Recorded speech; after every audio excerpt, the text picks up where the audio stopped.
നമസ്കാരം. നമ്മുടെ കൊച്ചു കേരളത്തിൽ നിന്ന് പണ്ട് ഉരുവിൽ കയറി ഗൾഫ് രാജ്യങ്ങളിൽ പോയവരുണ്ട്. കാലം കഴിഞ്ഞപ്പോഴേക്കും യാത്ര വിമാനത്തിലായി. 3-3.5 മണിക്കൂർ കൊണ്ട് സൗദി അറേബ്യയിലോ ഒമാനിലോ ദുബായിലോ ബഹ്റൈനിലോ ഖത്തറിലോ കുവൈറ്റിലോ എവിടെയാണെന്ന് വെച്ചാൽ എത്താം. ഗൾഫിൽ കാണുന്ന പലതും മലയാളികൾ അനുകരിക്കുകയാണെന്ന് തോന്നും, തൊഴിൽ മേഖലകളിൽ ഉൾപ്പെടെ. ഗൾഫിൽ എണ്ണ സമ്പത്തുണ്ട്. കേരളത്തിലാകട്ടെ ആകെയുള്ളത് കുറെ രാഷ്ട്രീയക്കാരും അവർ കാണിച്ചു കൂട്ടുന്ന കൊള്ളരുതായ്മകളും ഇതിൻ്റെയെല്ലാം പിന്നാലെ പോകുന്ന മാധ്യമങ്ങളും ഇതെല്ലാം കണ്ട് മൂക്കത്ത് വിരൽ വെച്ച് നിൽക്കുന്ന പാവം പൊതുജനങ്ങളും മാത്രമാണ്. ഇന്ത്യ ഉൾപ്പെടെയുള്ള വിദേശ രാജ്യങ്ങളിൽ നിന്നാണ് ഗൾഫ് രാജ്യങ്ങളിലേക്ക് വിവിധ തൊഴിൽ മേഖലകളിലേക്ക് തൊഴിലാളികളെ എത്തിച്ചിരുന്നത്. ഇതേ അവസ്ഥയാണ് ഇപ്പോൾ കേരളത്തിലും. ആസാമും ബംഗാളും ബീഹാറും ഉൾപ്പെടെയുള്ള അന്യ സംസ്ഥാനങ്ങളിൽ നിന്ന് തൊഴിലാളികൾ കേരളത്തിലെത്തി തുടങ്ങിയിട്ട് കൊല്ലം 10-15 ആയി. ഇത് നമുക്ക് നിസ്സാരമായി തോന്നാം, പക്ഷേ ഇതത്ര നിസ്സാരമല്ല. കാരണം ഞാൻ പറയാം. Centre for migration and inclusive development പ്രകാരം കേരളത്തിൽ ഏകദേശം 35 ലക്ഷത്തോളം അന്യ സംസ്ഥാന തൊഴിലാളികളുണ്ട്. ഇത് കേരളത്തിലെ ആകെ ജനസംഖ്യയുടെ 12% വരും. കേരളത്തിലെ തൊഴിൽ മേഖലയിലെ 26.3% അന്യ സംസ്ഥാന തൊഴിലാളികളാണ്.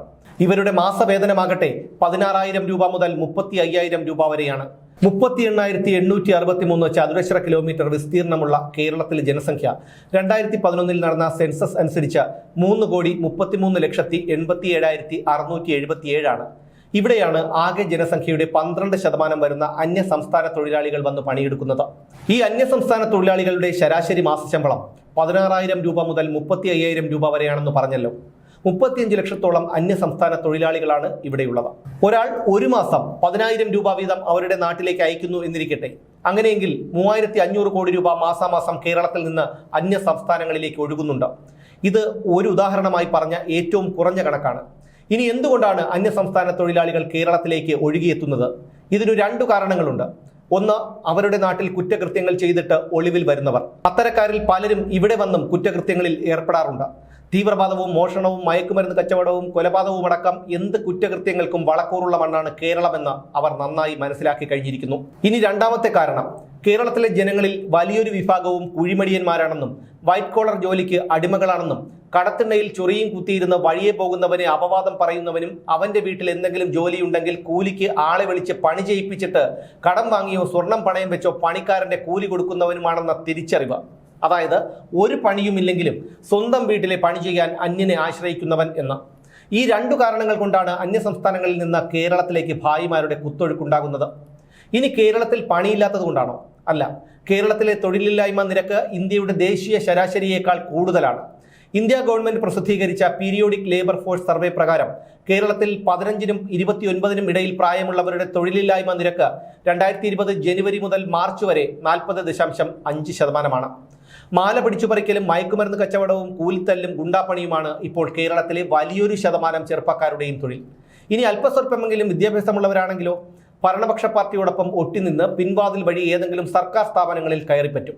തൂമ്പ പണിക്കാരന്റെ ദിവസ ശമ്പളം 1000 മുതൽ 1,200 രൂപ വരെയാണ്. അതും രാവിലെ 8 മണിക്ക് ജോലിക്കെത്തും. വസ്ത്രം മാറിയെടുത്ത് ഒരു ബീഡി കത്തിച്ചു വലിച്ചു തീരുമ്പോഴേക്കും 15-20 മിനിറ്റ് പോകും. കൃത്യം 10 മണിക്ക് കാപ്പി കുടി.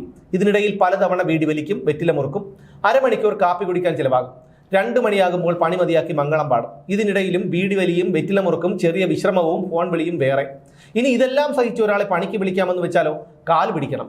അവർക്ക് തോന്നുന്ന ദിവസം വരും, തോന്നുന്നത് പോലെ ചെയ്യും, തോന്നുമ്പോൾ പോകും. ഇതാരെയും പരിഹസിക്കാൻ പറഞ്ഞതല്ല, ഇത് അനുഭവിച്ചറിഞ്ഞ യാഥാർത്ഥ്യങ്ങളാണ്. മുമ്പൊന്നും ഇങ്ങനെയല്ലായിരുന്നു കേരളത്തിൽ. മലയാളികളുടെ ഈ മടിയും അലസതയുമാണ് അന്യസംസ്ഥാന തൊഴിലാളികളെ കേരളത്തിൽ എത്തിച്ചത്.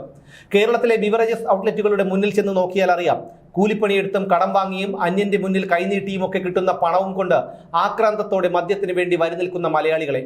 ആ സമയം അന്യസംസ്ഥാന തൊഴിലാളി അവന്റെ ജോലി ചെയ്യുകയായിരിക്കും. പറയുമ്പോൾ എല്ലാം പറയണമല്ലോ. സ്വന്തമായി ഒരു തൊഴിൽ ചെയ്യണമെന്ന് തോന്നുന്ന 75% മലയാളികളും ചെയ്യുന്നത് ഓട്ടോറിക്ഷ വാങ്ങി ഓടുക എന്നുള്ളതാണ്. ഇന്ന് കേരളത്തിൽ 99% വീടുകളിലും ഇരുചക്ര വാഹനങ്ങളുണ്ട്. 75% പേർക്കും കാറുകളുമുണ്ട്. പക്ഷേ എന്നിട്ടും ഓരോ ദിവസവും നിരത്തിലിറങ്ങുന്ന ഓട്ടോറിക്ഷകൾക്ക് കയ്യും കണക്കുമില്ല. അതും മടിയുടെ മറ്റൊരു നേർക്കാഴ്ചയാണ്. മീറ്റർ ഇടാതെ ഓടുക, തോന്നുന്ന ചാർജ് വാങ്ങുക, യാത്രക്കാരന് ആവശ്യമുള്ളിടത്തേക്ക് ഓട്ടം പോകാതിരിക്കുക. നഷ്ടമായതുകൊണ്ടല്ലോ ഇങ്ങനെ ദിനംപ്രതി നിരത്തുകളിൽ ഓട്ടോറിക്ഷകളുടെ കുത്തൊഴുക്കുണ്ടാകുന്നത്. യാത്രക്കാരെ പിടിച്ചുപറിച്ചും കണ്ണുരുട്ടി കാണിച്ചും 1000 രൂപ എങ്ങനെയെങ്കിലും പോക്കറ്റിലാക്കാം എന്നുറപ്പുള്ളത് കൊണ്ട് തന്നെയാണ് വലിയൊരു വിഭാഗം പേരും ഓട്ടോറിക്ഷയുമായി നിരത്തിലിറങ്ങുന്നത്. ഇതെല്ലാവരെയും ഉൾപ്പെടുത്തിയല്ല പറയുന്നത്, എന്നാൽ വലിയൊരു വിഭാഗത്തെ ഉൾപ്പെടുത്തി തന്നെയാണ് പറയുന്നത്. കെട്ടിട നിർമ്മാണ മേഖലയിലും ഹോട്ടൽ മേഖലയിലുമാണ് അന്യസംസ്ഥാന തൊഴിലാളികൾ ഏറെയും ജോലി ചെയ്യുന്നത് കേരളത്തിൽ. ഏറ്റവും കുറഞ്ഞത് ഒരു മാസം 3500 കോടി രൂപ കേരളത്തിൽ നിന്ന് അന്യ സംസ്ഥാനങ്ങളിലേക്ക് ഒഴുകുന്നുണ്ടെങ്കിൽ ഒരു വർഷമാകുമ്പോൾ അത് 42,000 കോടിയാകും. ഇത് ഏറ്റവും കുറഞ്ഞ കണക്കാണ്. യഥാർത്ഥ കണക്ക് ഇതിലും എത്രയോ കൂടുതൽ വരും. ഇക്കണക്കിന് പോയാൽ 6-7 വർഷങ്ങൾക്കുള്ളിൽ മലയാളി തൊഴിലാളിയും തൊഴിലാളി മുതലാളിയുമാകും. തൊഴിൽ മേഖലകളിൽ അന്യരാജ്യക്കാരെ ആശ്രയിക്കേണ്ടി വന്നതിന്റെ അനന്തരഫലം തിരിച്ചറിയാൻ അറബ് രാജ്യങ്ങൾ പതിറ്റാണ്ടുകൾ എടുത്തു. അതോടെയാണ് അവർ ചില തൊഴിൽ മേഖലകളിൽ സ്വദേശിവൽക്കരണം നിർബന്ധമാക്കിയത്. ഒരു കാര്യം ഉറപ്പാണ്, വരുന്ന ഏതാനും വർഷങ്ങൾക്കുള്ളിൽ ബീഹാറും ബംഗാളും ആസാമും ഝാർഖണ്ഡും ഒക്കെ സാമ്പത്തികമായി ഉന്നതിയിലെത്തും. അപ്പോൾ മലയാളികൾ പിടിച്ചുപറിച്ചും പിച്ചയെടുത്തുമൊക്കെ കിട്ടുന്ന പണം കൊണ്ട് ജവാനും ബർമുടയും കോണ്ടസയും ഒക്കെ വാങ്ങിയടിച്ച് വല്ല കടത്തിണ്ണയിലും റോഡ് വക്കിലുമൊക്കെ ബോധമില്ലാതെ കിടക്കുന്നുണ്ടാകും. ഇതൊക്കെ മനസ്സിലാക്കാൻ പാഴൂർ പടിപ്പുര വരെയൊന്നും പോകണ്ട, കുറച്ച് നീട്ടി ചിന്തിച്ചാൽ മതി. എന്തായാലും വീണ്ടും കാണാം.